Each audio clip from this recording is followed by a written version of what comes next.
Today we come in the name of the Lord to heal depression.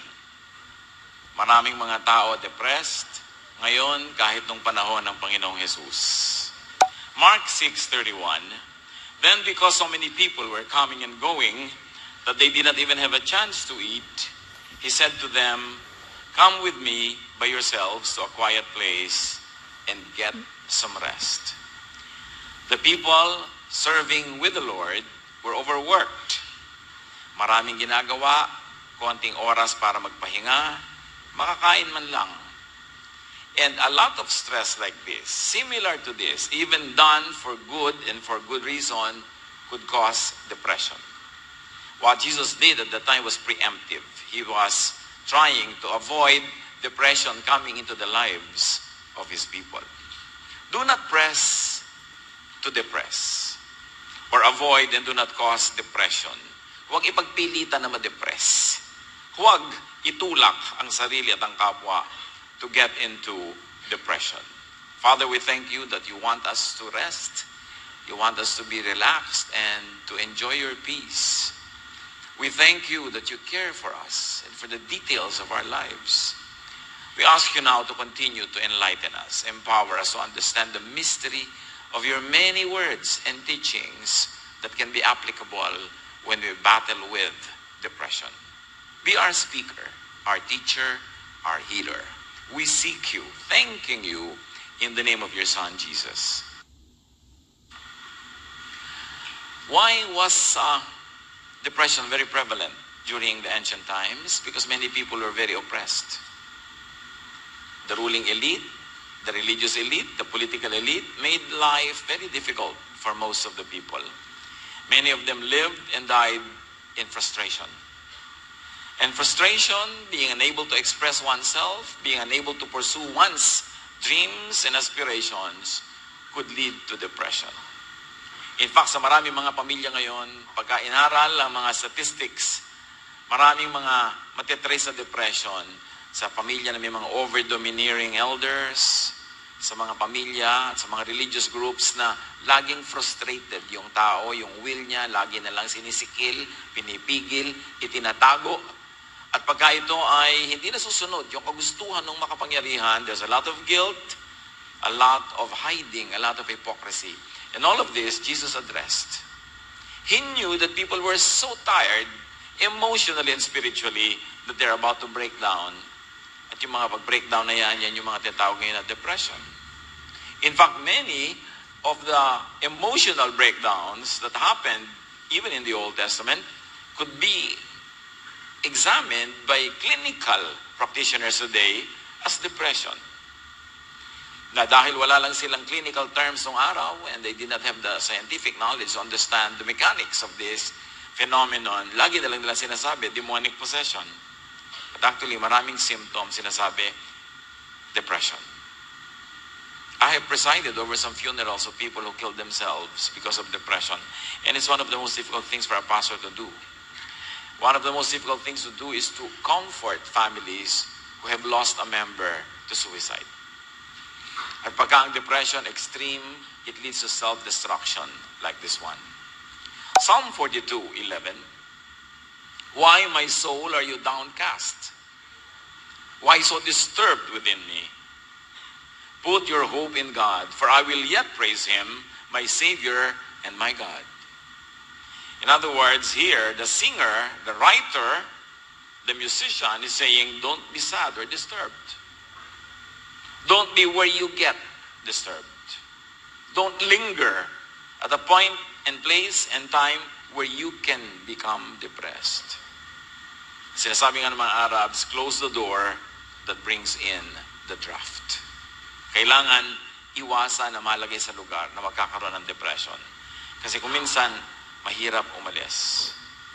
At laging dapat maalala, ang Diyos ang sagot sa depression.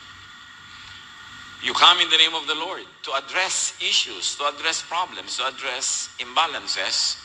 And the name of the Lord is not just letters scribbled into a word, but the meaning of the name of the Lord, the meaning of the personality, the teaching of the Lord is what sets us free. For Psalm 43:2-5, You are God, my stronghold. Why have you rejected me? Why must I go about mourning, oppressed by the enemy? Send me your light and your faithful care. Let them lead me. Let them bring me to your holy mountain, to the place where you dwell. So merong hinanakit, merong problema, may dramang bukid itong mag-awit nitong psalm na ito, pero alam niya ang solusyon. Sabi niya sa Diyos, iuwi niyo po ako sa inyong tahanan, sa inyong banal na bundok, kung saan kayo nananahan, at alam ko nandun ang sagot sa aking napakabigat na kalagayan. And verse 4, then I will go to the altar of God, to God, my joy and my delight. I will praise you with the lyre, O God, my God. So, there is a change to praise mode.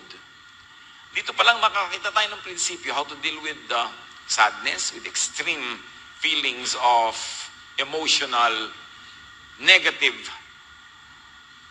outlook. And that is to change to praise mode.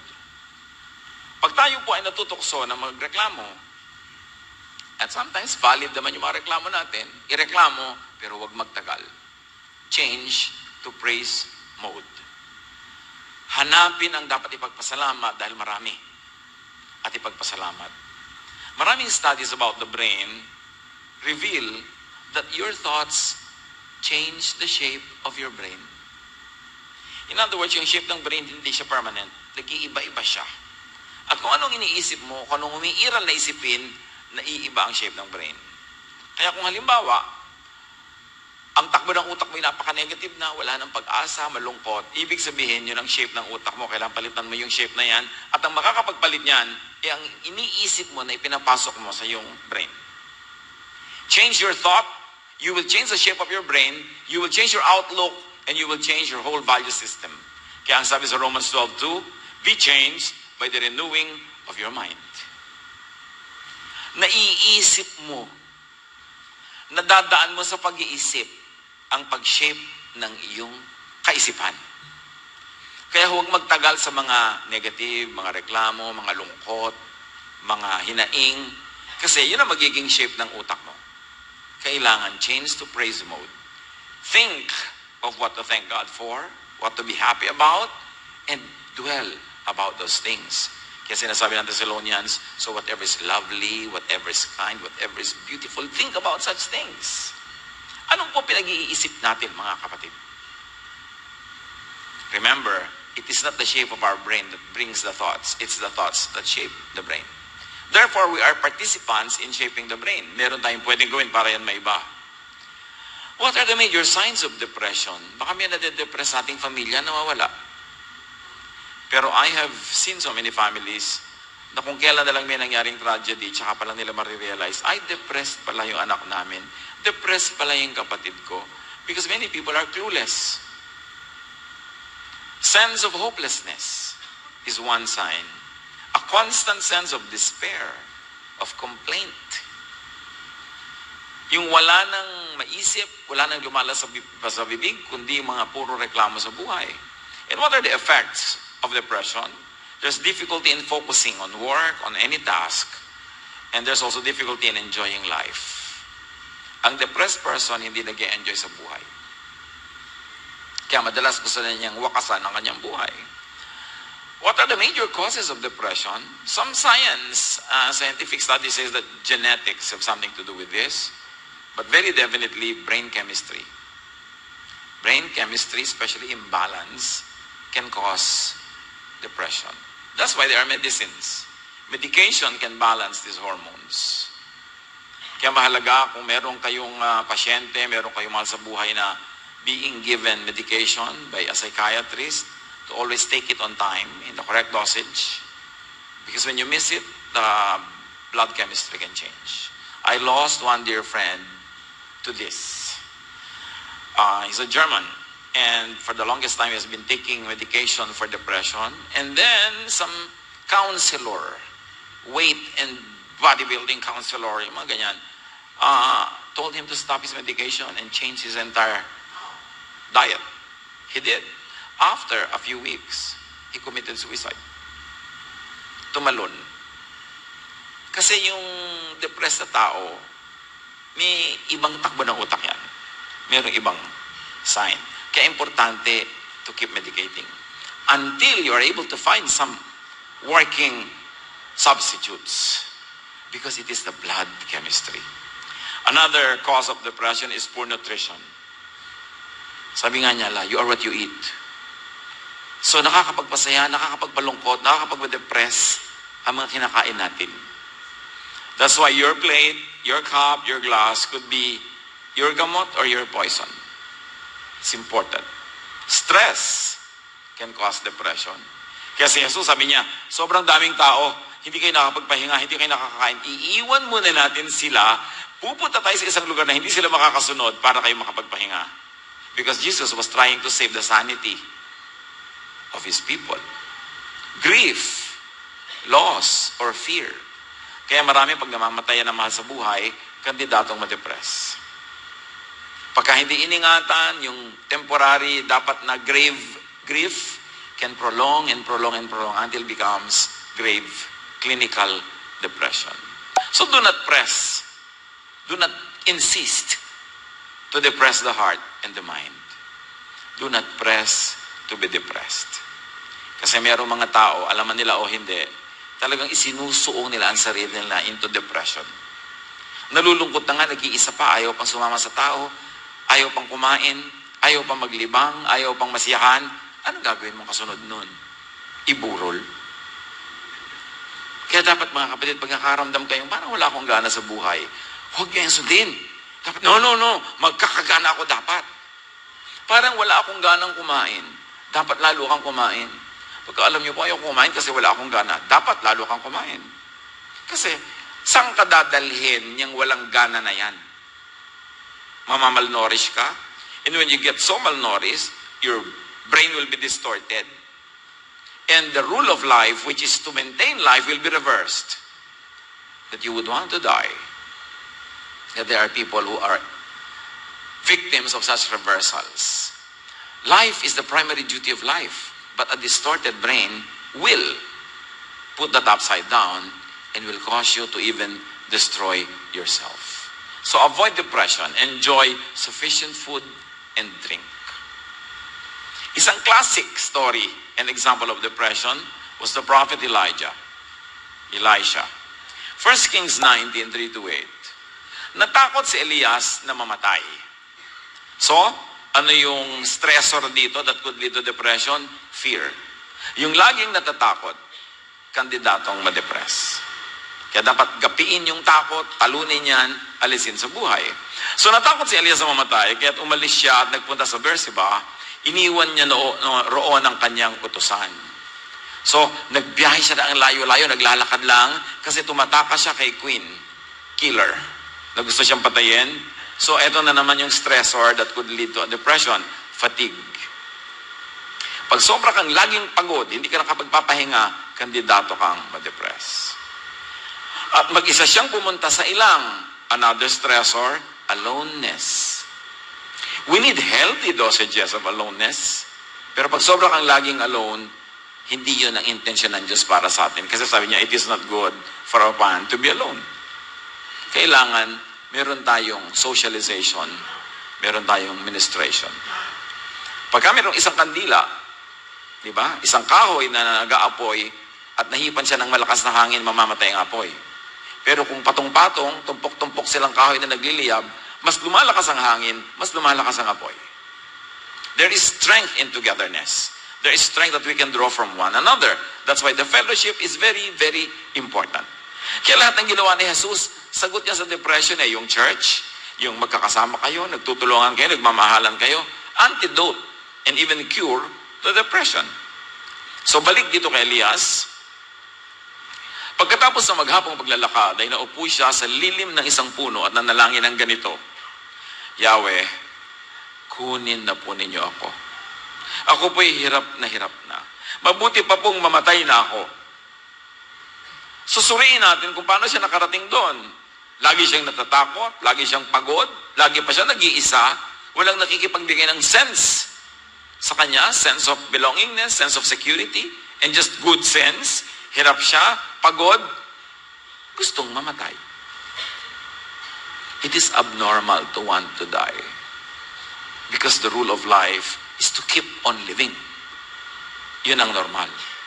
Pagkatapos, nahiga siya at nakatulog. Nagsisimula na siyang gumaling. Nahiga siya at nakatulog, ngunit dumating ang isang anghel at kinalabit siya nito. So now, there is sleep, there is rest, and an angel comes giving company. Meron na siya ngayong kakampi. Ang ganda ng pattern kung paano siya bumaba at kung paano tumaas. At ang sabi, gising na at kumain ka. Nang siya'y lumingon, nakita niya sa may ulo na ng isang tinapay na niluto sa ibabaw ng mainit na bato at tubig sa isang lalagyan. Kumain nga siya at uminom. So eto na naman yung gamot, food and drink. Maya-maya, nakakatiyak tayong ayaw na niyang mamatay. Kasi nakakakain na siya, bumabalik na yung huwisyo. Pagkatapos ay nahiga siya muli. More sleep, more rest. Kasi kung hindi kayo puyat, hindi kayo pagod at gutom, hindi nyo maiisip ang gusto nyo mamatay. Ang iniisip nyo, gusto ko pang kumain, ang sarap eh.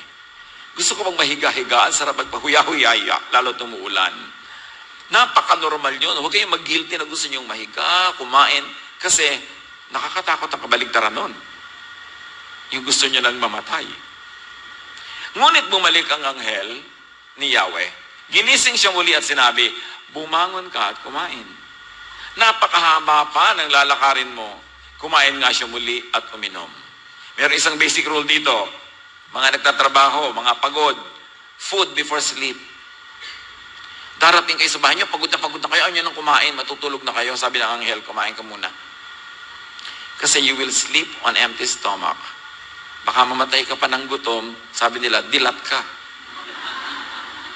Pag namatay ka, huwag magpakatamad kumain kahit antok na antok. Mahalaga yun.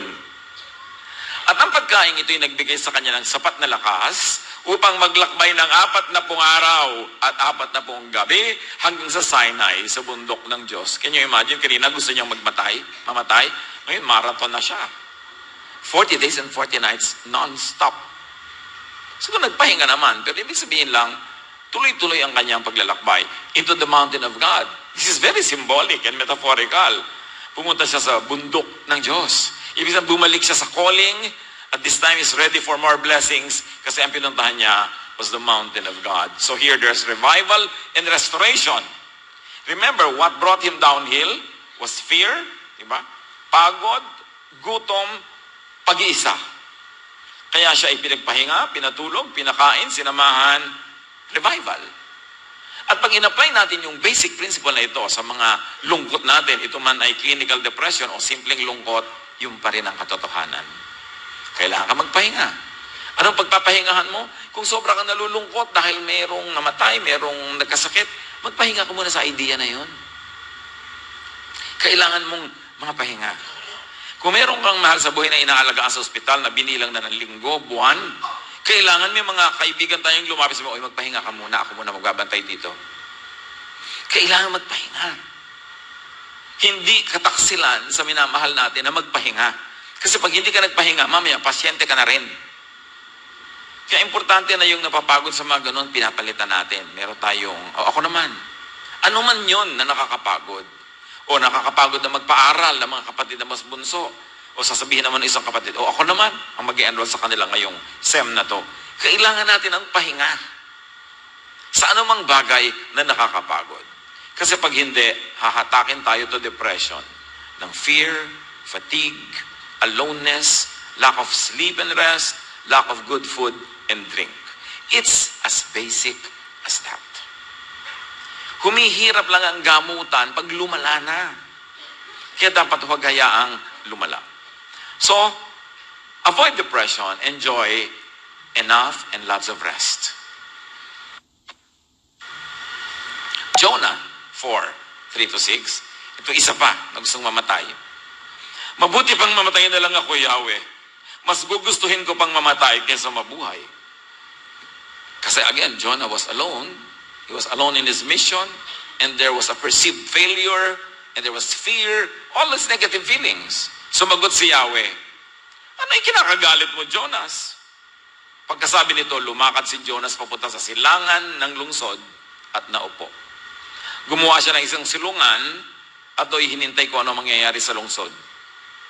Huwag na nating alamin kung bakit. Mahabang kwento pero depressed si Jonah, hindi natupad yung kanyang prophecy. Pinatubo ng Diyos na si Yahweh sa may tabi ni Jonas ang isang malagong halaman na nagbibigay ng lilim sa kanya. Labis niya ito, ikinagalak. So you see, healing is coming. Jonas felt that he was alone, that God deserted him, that what he was prophesying did not happen, and therefore para siyang walang kakampi, mag-isa. Then here comes God. Nandun lang si Jonas, nakaupo siya sa initan, nagpatubo ang Diyos ng puno para siya magkaroon ng lilim. Na-affirm na may nagmamahal pa sa kanya. Alam niyo yung mga depressed sa family natin, ma-affirm niyo lang na mahal niyo sila, gumagaling na. Maipaalala niyo lang, maiparamdam niyo that you care. Malaking healing yan, yung care. So, ikinagalak ni Jonas, na naalala siya ng Diyos, nagpatubo pa ng halaman para magkaroon siya ng payong. So, anong nagpapagaling sa kanya? Aruga. Saya. Hindi niya kailangan ng mga chemical medicines. Care. Kasi ang may sakit ang puso. Ang nakakagalit lang doon, nakakagamot, pagmamahal, pag-alala, aruga. Kaya yung ating binasang Mark 6:31, then because so many people were coming and going, they did not even have a chance to eat, he said to them, Jesus said to his disciples, come with me by yourselves to a quiet place and get some rest. Why is this therapeutic? One, because practically, clinically, physically, they needed food and rest. But more than that, it was very, very psychological. It was very emotional and spiritual. Kasi kung naglilingkod kayo, lingkod kayo ng lingkod, sometimes you will feel na spare part lang kayo na isang machinery. Kahit sa church. Sa isang family corporation, family business, para bang taga-kita ka na lang? Taga-trabaho ka na lang? And Jesus comes and says, kalimutan niyo na muna lahat yung mga may sakit na yan, yung mga nagugutom na yan, mga napoposes na yan, kayo muna ang priority ko, magpahinga kayo. Can you imagine kung anong nawala sa kanila na pwedeng dahot kung mahal nga ba sila ni Jesus? Kung anong nabalik sa kanila na assurance na mahalaga sila kay Jesus, hindi lang dahil sila yung manggagawa, hindi lang sila tagagawa, and consumer din sila ng love of God. And so, physically, emotionally, spiritually, it was very, very therapeutic. It was preemptive cure. It was preventive. And you know that prevention is much easier, much better than cure. Avoid depression, enjoy recreation. Itong pagsasaya, paglilibang, pagpapahinga, dinimonay siya ng religion for so long na maraming mga tao ngayon, if they're into the Bible, if they're into the Lord, parang nagigilty sila pag nagsasaya. Pero hindi ganun ang turo ni Jesus. In fact, even God the Father taught that there should be a day of rest at least after every 6 consecutive days of work. Leviticus 23:3, 6 na araw kayo magtatrabaho, ngunit sa 7 araw, kayo'y magpapahinga. Nung araw kasi walang day off. Pag slave ka, 24/7, hanggang mamatay ka, slave ka. Walang ganun. Kaya yung 10 Commandments, ang kausap doon ni Yahweh, yung mga amo. Sabi niya, you will not work, you're a manservant, you're a maidservant, your animals, blah, blah, blah. Ibig sabihin, ang kausap niya yung mga employer. Yung employer ang sinasabi niya, bigyan niyo ng pahinga mga empleyado niyo. Importante na mga tao makapagpahinga. Kaya sa buhay natin, mga kapatid, we should do that. I have seen so many people who work abroad, Filipinos, na isa na lang yung day off, pero meron pa silang 2 extra jobs. Kasi ang dami nilang needs eh. Ang dami nilang kailangan na gastahan. Pero hanggang kailan tatagal ang isang tao na wala talagang pahinga? Wala talagang time na magpahinga. Ang Diyos na lumikha sa atin ang nagtakda na dapat at most you work 6 days and break it with a 7th day of rest. What matters is that the 6 days of work is broken by a 7th day of rest. It doesn't matter kung kailan yung schedule nun. Yung iba naging sobrang technical tuloy eh. No? Kaya ang mahalaga, pinagpapahinga tayo ng Diyos. Kayo ba nagpapahinga? Hindi naman nauubos ang kailangang gastusan. Hindi naman nauubos ang kailangang dapat kitain. Pero nauubos ang lusog, nauubos ang lakas, at pwede tayong tumirik at bumigay along the way. At isa pa mahalagang tanong, pinagpapahingan nyo ba ang inyong mga breadwinners? Napapahinga ba naman sila o hindi naman tapos ang kahihingi ng mga humihingi? Kaya ang dalangin na nito mga workers, Diyos ko, maglagay pa po kayo ng 8 araw. Bakit 7 lang? Kasi kulang. Let us allow the people who help us to rest. Kung nasanay na kayo na ito yung birthday nyo, nireregaluhan kayo, inaasahan nyo na sa susunod, regalo ulit mo, no, this year, rest ka muna. Pahinga ka na lang muna. Saka na lang uli. Diba?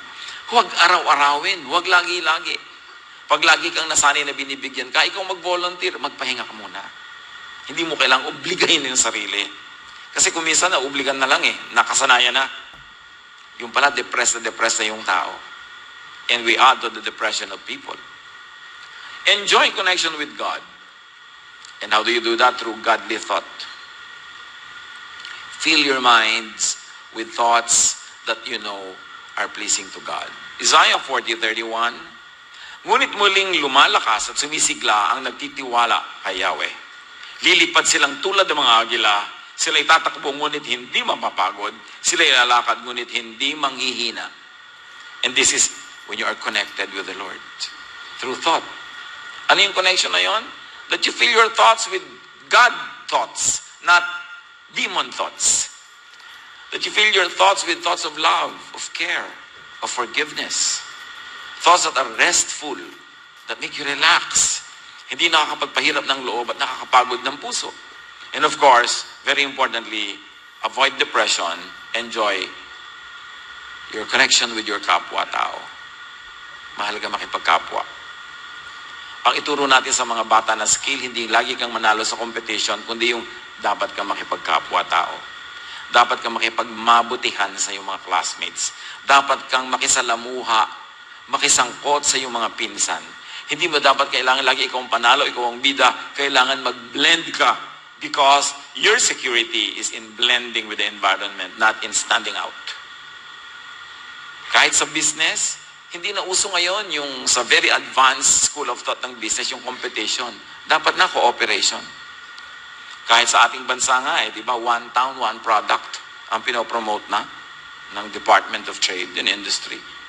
Yung anong town ka, anong mahalagang product ka, anong meron kang raw material, anong galing ng yung mga tao, anong yung tradisyon, yun ay produce mo. Yung kabilang town, iba. Yung kabilang town, iba. Hindi kayo naglalaban-laban. Hindi ko tulad ng pagka umuso, nung araw yung hot pandesal, lahat ng bahay may tindang hot pandesal. Nung umuso ang water station, every other house has a water station. We kill ourselves when we compete. But when you cooperate, when you complement, yung wala siya, meron ka, yung wala ka, meron siya, everybody will thrive. Yan ang ituro natin sa mga bata. Hindi lagi makipag-compete. Because a life of competition is a life of stress. Choose to be happy. Huwag magpauto sa standards ng mundo kung ano yung success. Sino ang successful person? Yung masaya. Among many other factors. Kailangan masaya. Ephesians 5:19, speak to one another with psalms, hymns, and songs from the Spirit. Sing and make music from your heart to the Lord. How can you do this? Only when you are united in spirit. How can you speak with one another with psalms kung nag-aaway kayo? Kung nagko-kompetisyon, kung naglalabanan. Kaya ang context ito is makipagkapwa, makipagmabutihan to the point that you can and you may sing spiritual songs together, enjoy the Lord and enjoy worship together. In other words, makipagkapwa.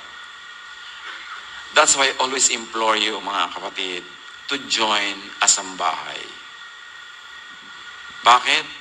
You come here on a Sunday, malalaking hall, marami tayo.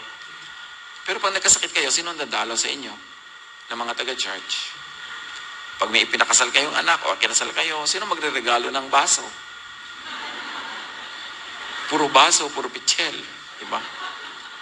Sino ang pupunta sa inyo kung kayo ay nasisiraan ng loob? Sinong lalapitan nyo na magtitiwala, na magpahiram ng resources sila dahil kapalagan yung loob kayo? When you just come to a big congregation, of course there's blessing there, but it's not complete. Kaya ang tunay na